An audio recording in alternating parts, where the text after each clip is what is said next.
Bien, hoy vamos a tocar un tema que le he titulado Lo que me impide el reinado de Cristo en nuestras vidas, ¿no? Lo que impide el reinado de Cristo en nuestras vidas. Mis hermanos, nos preparamos para celebrar la fiesta más importante de nuestra fe, que es la resurrección de Cristo, ¿no? Dice San Pablo, si Cristo no resucitó, vana es nuestra fe. Hoy no vamos a hablar, o ahora no vamos a hablar de la resurrección, eso seguramente lo verán más adelante, sino hablaremos de los obstáculos para aceptar el reinado de Cristo en mi vida. ¿Por qué no podemos hacer totalmente nuestra la resurrección? Acá yo sé que todos son jóvenes, nadie pasa los 30 años, pero a veces uno piensa, ¿por qué tantas Semanas Santa hemos vivido? ¿Por qué tantos retiros? ¿Por qué tantas exhortaciones, tantas asambleas, compartir de todo? Y muchas veces vemos que en nuestra vida ese reinado de Cristo no se hace total en nuestra vida, ¿no? Seguramente hay muchísimos obstáculos para aceptar ese reinado total en nuestras vidas. Pero yo me quiero remitir a al pecado. El obstáculo que vamos a hablar ahora para no poder tomar el reinado de Cristo así cabal como Él quiere en nuestras vidas, el pecado. Y primero tenemos que decir que se trata de algo realmente muy serio. Tan serio que costó la vida de Dios. Jesucristo no necesitaba, como lo vimos el día miércoles anterior, en la última charla que organizamos con Cristo Vinci, Jesucristo no tenía necesidad de encarnarse y de morir. Pero justamente, dice Santo Tomás, era conveniente por varios motivos, pone él, especialmente por dos cosas. Uno, para mostrarnos cuánto nos ama, realmente cuánto nos ama, y lo segundo, lo horrible del pecado. Realmente que el pecado es algo horrible, lo más horrible que pueda tener una persona. No, padre, ¿cómo va a decir eso? Lo más horrible es una enfermedad, que no dé coronavirus y que tenga que ir a terapia del coronavirus, eso es mucho más horrible que el pecado. Para nuestra mentalidad, lamentablemente, muchas veces sí, pero es más horrible si me muero en pecado mortal. Bien, el pecado en nuestras vidas tenemos que hablarlo y no podemos dejar de hacerlo, aunque nos pueda costar, porque el pecado es lo peor que podemos hacer contra Dios, contra nosotros mismos y contra el prójimo. Con olvidarnos del pecado, no hablar, no se soluciona nada. Una grave enfermedad no se cura con ignorarla o desconocerla. El pecado es la enfermedad más grave que podamos tener, incluso superior a la muerte. También es necesario hablar del pecado, sobre todo en estos tiempos, porque hoy se tiene una idea muy suave del pecado, algo como que no interesa tanto. Vamos a preguntarnos primero así brevemente, ¿qué piensa mucha gente del pecado?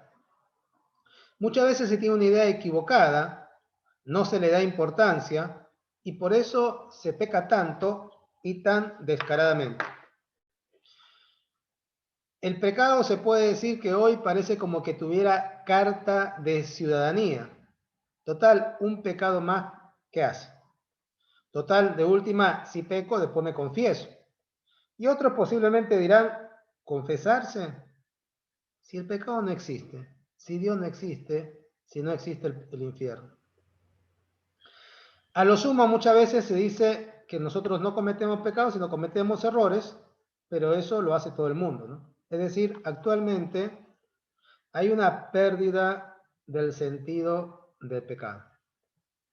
Y a veces, mis queridos hermanos, por más que nosotros estamos en un movimiento y por más que vamos a misa, hay que tener mucho cuidado porque la mentalidad, somos hijos de nuestro tiempo y la mentalidad del mundo a veces se nos toca, ¿no? Y nos influye mucho. Y de hecho que esta primera pregunta que decía, realmente yo que tengo más miedo a pecar o a tener una enfermedad. Cuando un adolescente, por ejemplo, comete su primer pecado contra la pureza, hace una primera masturbación, por ejemplo, se impresiona, se desconcierta, siente que algo serio pasó en su vida, pierde como la espontaneidad, se pone triste, qué sé yo. Pero a veces cuando ya comienza a repetir una vez y otra vez y otra vez, es que la conciencia se va adormeciendo, tanto así que a veces llega casi a morirse, ¿no? Entonces ya pecamos, no digo sin darnos cuenta porque no sería pecado, pero ya con una facilidad porque la conciencia la tenemos mucho más adormecida.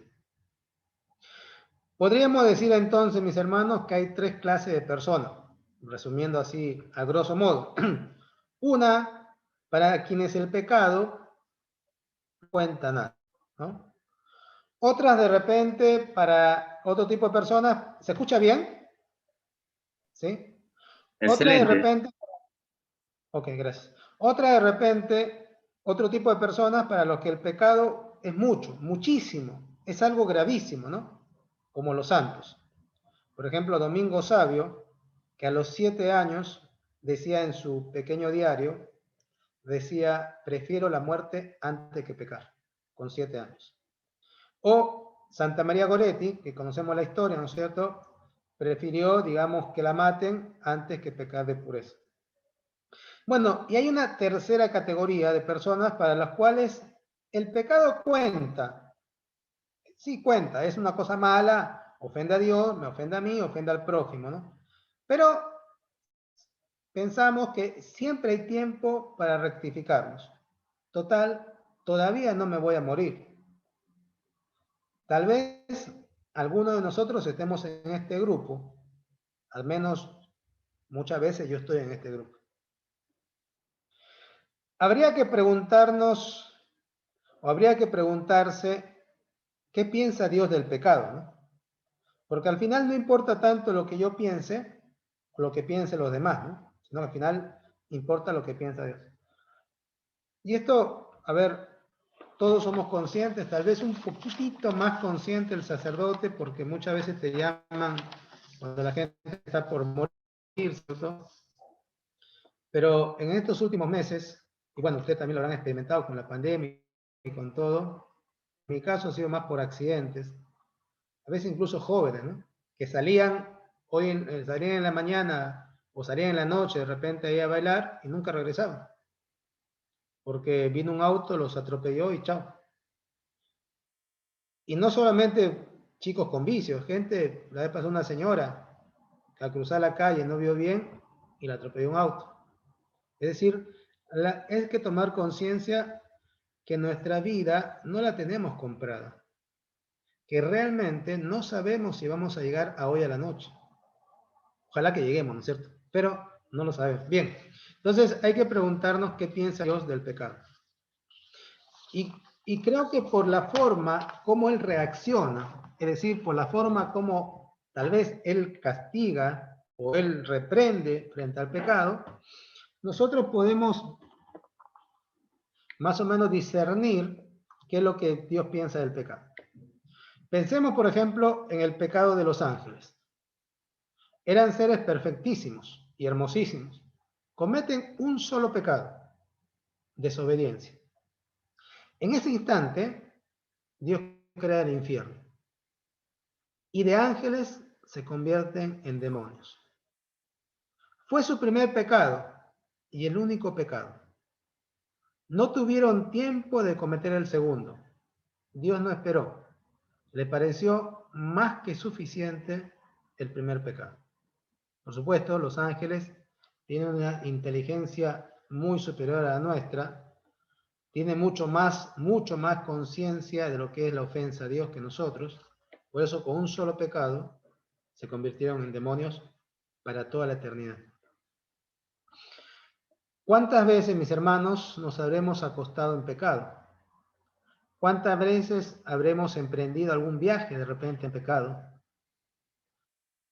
¿Tendré siempre tiempo de arrepentirme? Bueno, el segundo pecado lo cometieron nuestros primeros padres, Adán y Eva, en el paraíso, ¿no? Dios creó al hombre por amor y lo creó para ser inmensamente feliz. Se preocupó de darle todo, de prepararle absolutamente todo, pero cometen un pecado. Nuevamente desobedecen a Dios. ¿Y qué hace Dios? Los arroja del paraíso. Desde ahí, el cielo estaba cerrado. No había posibilidad, por más buena persona que sea, ya lo hemos dicho varias veces, lo habremos escuchado, los profetas, San José mismo, que muere antes de Jesús, no entran al cielo. Estaba cerrado. Desde entonces, desde ese pecado original, hay que trabajar con el sudor, hay que ganarse el pan con el sudor de la frente. Entró el dolor en el mundo, las guerras, la miseria, el egoísmo, todo esto que conocemos, por un pecado. Entonces vemos cómo Dios no le gusta el pecado. Para Dios es algo serio el pecado. No porque a Él lo perjudique, porque en nuestros peores pecados a Dios no le puede pasar nada. En ese sentido Dios es inmutable, no le podemos afectar a Dios, Dios sigue siendo siempre Dios, pero le ofende tanto y le duele tanto por nosotros, por sus hijos, porque Él sabe que el pecado nos destruye, nos esclaviza. Podemos decir que todo pecado tiene como tres momentos, podemos decir de alguna manera, ¿no? Por un lado, el primer momento, la tentación. Cuando la imaginación me pinta una situación como algo maravilloso, como algo apetitoso, como algo muy deseable, es la tentación. Por ejemplo, el sexo, ¿no? O también puede ser un resentimiento o una crítica, lo que sea. Un segundo momento es la consecuencia del primero, es decir, disfrutar del pecado, cometiendo en este caso, por ejemplo, un acto de impureza, una infidelidad, una desobediencia, lo que sea. Luego viene el tercer paso, que es cuando ya uno cometió el pecado y uno recapacita. Cuando uno dice, ¿no? ¿Qué he hecho? ¿No? Y uno empieza a sentirse mal con Dios, con uno mismo y a veces hasta con los demás. Se da cuenta que al final esto que se presentaba tan deleitoso, tan apetitoso, al final no era tanto tampoco. Y lo peligroso de esto es que muchas veces nos hace sentir culpables, nos quita como esperanzas, deseo de buscar a Dios, porque nos sentimos como indignos, sentimos como que rezo y siempre caigo en lo mismo, me quita esperanza. Tal vez este sea el principal golpe del demonio, el más peligroso, porque somos, mis hermanos, por supuesto hay que rechazar el pecado, pero somos débiles, somos pecadores. Pero a veces la consecuencia peor es esta, que nos quita realmente esperanza de santidad. Que nos vemos, no, sí, hablamos de la santidad, pero no, ser santos, querer estar en un altar, no por estar ahí presente, pero realmente querer tener una santidad como los santos que conocemos, como San Agustín, como San José, nos parece imposible. Tengamos cuidado con eso. Bien, ¿cuál es el mejor camino, el más corto, el más directo, para echar a perder la vida, es decir, para ser infelices, el pecado?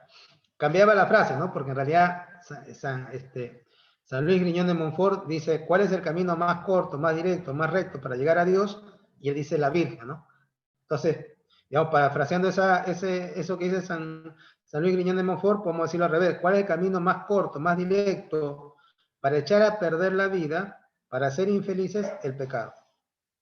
Porque el pecado nos quita esperanza, nos vuelve personas desesperanzados y tristes.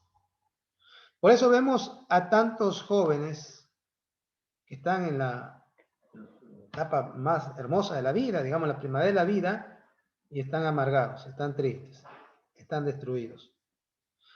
Y muchos pañuelitos verdes, muchos que hacen un montón de cosas, en el fondo es porque hay una amargura interior.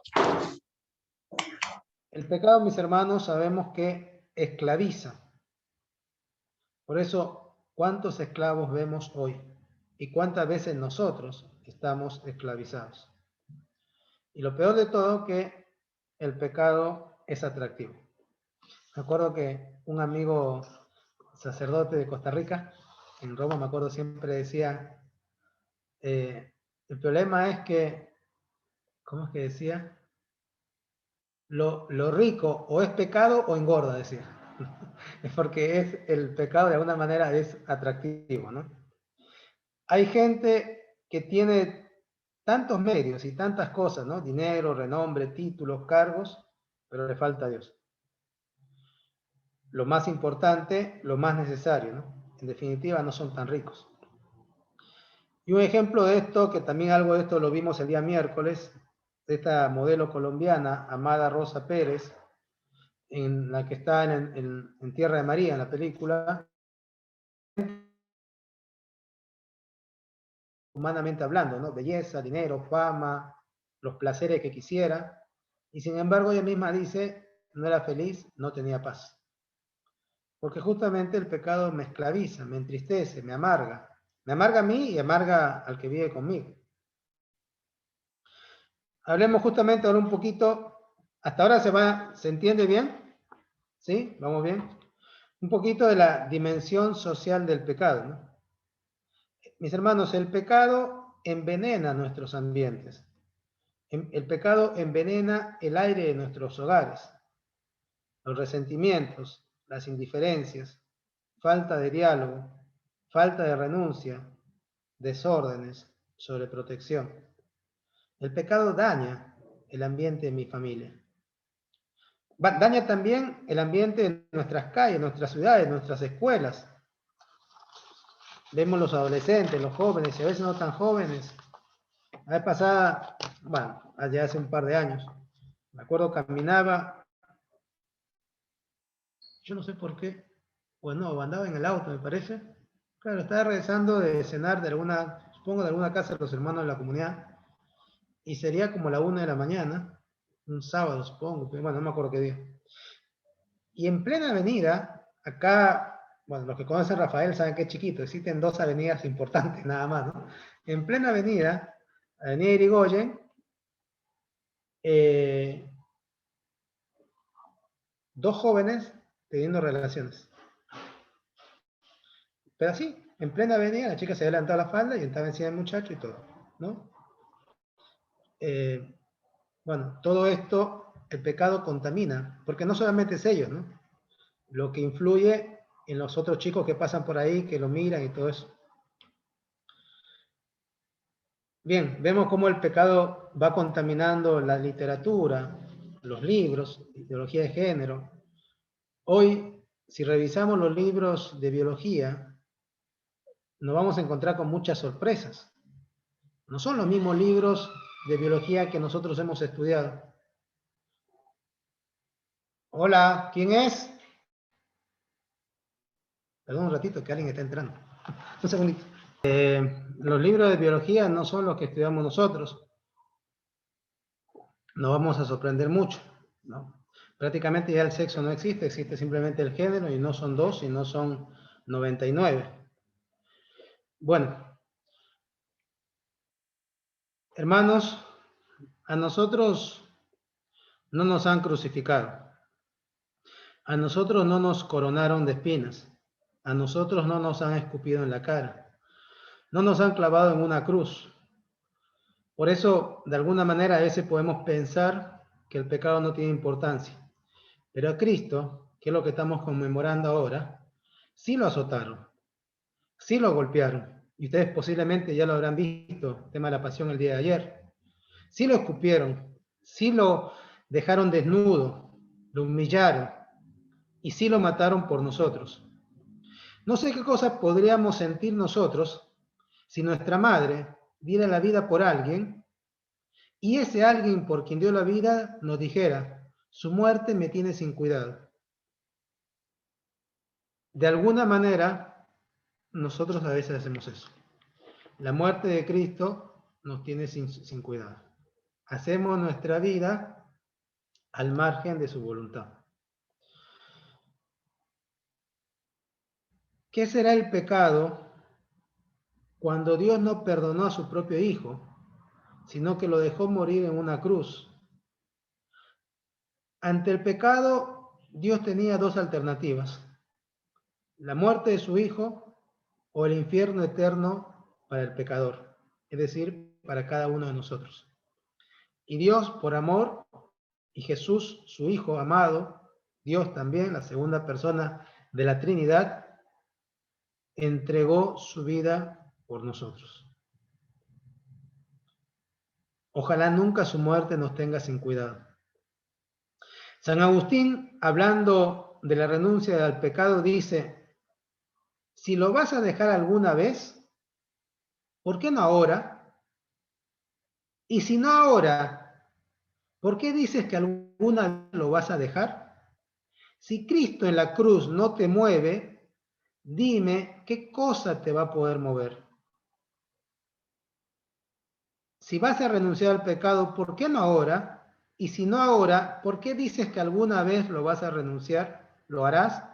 Si Cristo en la cruz no te mueve, dime qué cosa te podrá mover. Veamos ahora, y ya vamos con esto, es el último punto. Veamos ahora de una manera sintética lo que se pierde con el pecado, para ver si de esta forma logramos recapacitar un poquito de que realmente se trata de algo muy serio. Vamos a ir viendo de menos a más. Lo primero que perdemos con el pecado es la tranquilidad de conciencia. Y esto ya es muy importante, porque la felicidad, antes que nada, tiene como un presupuesto, tiene una raíz que es justamente la paz interior en el corazón. Y el pecado nos rompe esta paz interior, por lo menos si no tenemos la conciencia demasiado adormecida, ¿no? Cuando no existe esta paz, está presente en nosotros la incomodidad, la amargura, la impaciencia, los remordimientos. No tengo paz yo y no dejo tener paz a los que viven cerca mío. La paz es necesaria, no podemos darnos el lujo de perderla, porque justamente nuestra vida se enturbia, se entristece.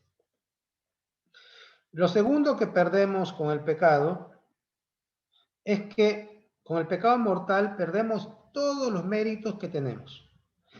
De todo el esfuerzo que hayamos hecho, es decir, por ejemplo, todos los verdaderos hombría que hemos hecho, todos los retiros, toda la novena, los rosarios, todo, las obras de caridad, todo lo perdemos con un pecado mortal. Todo. Vuelvo a foja cero, no tengo ningún mérito.